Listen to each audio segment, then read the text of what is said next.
عرض کرتا ہوں کہ جمعہ کے روز گھر سے وہ مسجد چلا گیا اور سیدھے نماز پڑھتے ہی پھر گھر کو آ گیا، اور داخل ہوا وہ جیسے ہی گھر میں خوشی خوشی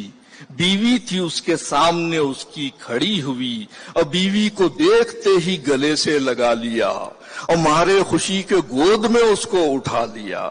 فرتے خوشی سے بیوی کا چہرہ تھا لال لال، فوراً ہی اس نے کر دیا شوہر سے یہ سوال، مدت کے بعد آج کہو کیا ہوا تمہیں؟ محسوس کر رہی ہوں میں بدلا ہوا تمہیں۔ بیوی کے اس سوال پہ ایک لخت بول اٹھا، خطبہ جو آج کا تھا وہ بیگم سنو ذرا، مسجد کے پیش امام نے خطبے میں یہ کہا، وہ شخص بعد مرنے کے جنت میں جائے گا اور تکلیف کو جو اپنی خوشی سے اٹھائے گا۔